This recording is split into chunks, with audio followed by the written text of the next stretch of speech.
आज की परीक्षा में ये वाला क्वेश्चन बेटा सिद्ध कीजिए दी हुई तिर्यक ऊंचाई और महत्तम आयतन वाले शंकु का अर्धशीर्ष कोण tan इनवर्स √2 होता है। यह सिद्ध करने में बहुत ही ज्यादा संभावना है इस क्वेश्चन की पूछे जाने की कि सिद्ध कीजिए दी हुई तिर्यक ऊंचाई। क्वेश्चन में दिया हुआ है कि तिर्यक ऊंचाई, शंकु की तिर्यक ऊंचाई अगर दे दिए हैं मतलब ये कांस्टेंट हो जाएगा।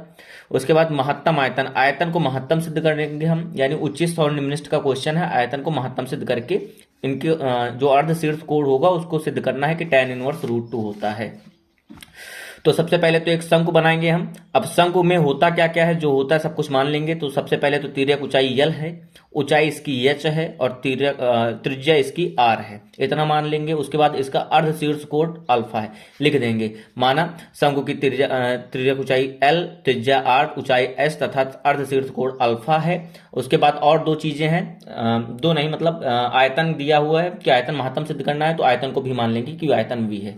तो सबसे पहले जो दिया है उसका सूत्र लगाएंगे क्योंकि वो कांस्टेंट होता है। तो तिर्यक ऊंचाई दी हुई है मतलब ये कांस्टेंट हो गया, तो एल का सूत्र होता है एल स्क्वायर बराबर H square plus R square. अब इसको इसी तरह रोक देंगे, अभी एक सूत्र होता है।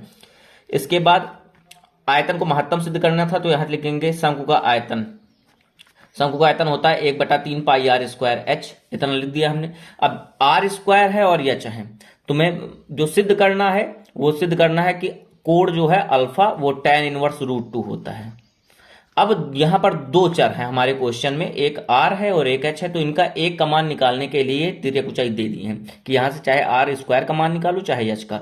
तो h का निकालेंगे तो अंडर रूट में आएगा क्योंकि स्क्वायर है, स्क्वायर लगाने हटाने के लिए वर्गमूल लेना पड़ेगा और r स्क्वायर का मान डायरेक्ट निकाल सकते हैं यहां से हम। तो r स्क्वायर का जो मान हो जाएगा L square minus H square, plus का एच स्क्वायर उधर जाएगा माइनस एच स्क्वायर। ये समीकरण 1 हो गया। यहां हम इससे समीकरण 1 से इसकी वैल्यू पुट कर देंगे।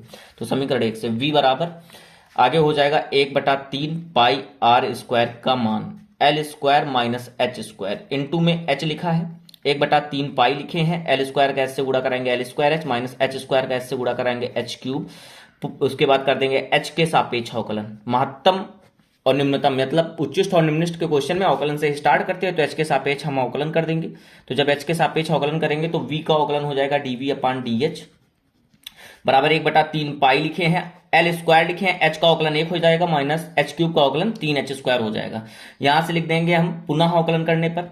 जब इनका पुनः अवकलन करेंगे तो क्या हो जाएगा, दो बार अवकलन करना होता है। इसको हम 0 बराबर रख के यहां से जो चर होगा, चर हमारे या चाहे एल तो अचर है ना, दिया हुआ है तो अचर हो गया।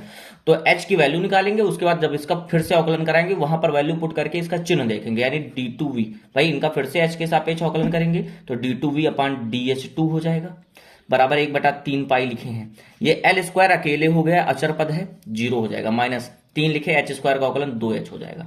तो यहां से ये 3 से 3 कट जाएगा क्योंकि ये तो 0 ही है, अगर और कोई संख्या होती तो ना कट पाता ऐसे। तो आ गया यहां से -2 पाई h। अब महत्तम आयतन के लिए जो अवकलन है उसको 0 के बराबर कर देंगे। तो महत्तम आयतन के लिए dv/dh की वैल्यू हो गई 0, dv/dh बराबर 0।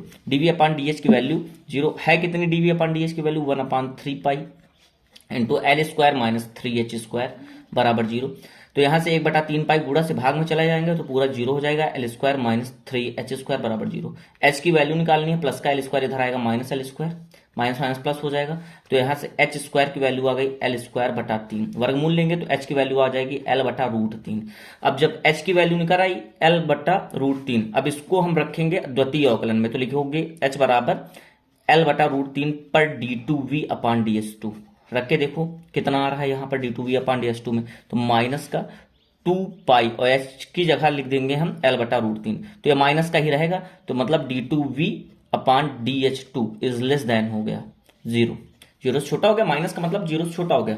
अतः h बराबर l/√3 पर आयतन महत्तम होगा, इतना लिख देंगे हम, महत्तम होगा। 5 या 8 नंबर में क्वेश्चन पूछा जाएगा। अब इसके बाद क्या करेंगे, हम जो h की वैल्यू है इसको यहां पर रख देंगे इस समीकरण 1 में, तो हमारी r की वैल्यू निकल आएगी क्योंकि हमें चाहिए tan थीटा। tan का फार्मूला होता है, यहां से अगर कोण अल्फा है तो लंब बटा आधार, लंब यहां पर r है और आधार इनका h है। h तो पता चल गया लेकिन r नहीं पता चला, तो r की वैल्यू निकालेंगे समीकरण 1 से। समीकरण 1 से इनकी वैल्यू निकालेंगे तो आर स्क्वायर बराबर हो जाएगा एल स्क्वायर माइनस एच की वैल्यू रखेंगे एल स्क्वायर बटा रूट, भाई एच की वैल्यू एल बटा रूट 3, स्क्वायर करेंगे एल स्क्वायर बटा रूट 3 का स्क्वायर 3, तो यहां से हो गया, सरल करेंगे तो 3 L square minus L square यानी 2 एल स्क्वायर बटा 3। तो आर की वैल्यू आ गई 2 का वर्गमूल रूट 2, एल स्क्वायर का एल बटा 3 का वर्गमूल रूट 3 आ गया। अब जो हमारा समीकरण था, इस समीकरण भाई क्या था, त्रिभुज था एक समकोण त्रिभुज, समकोण त्रिभुज नाम लिख देंगे इनका ए ओ बी, तो लिखेंगे यहां से समकोण त्रिभुज ए ओ बी में, समकोण त्रिभुज ए ओ बी में।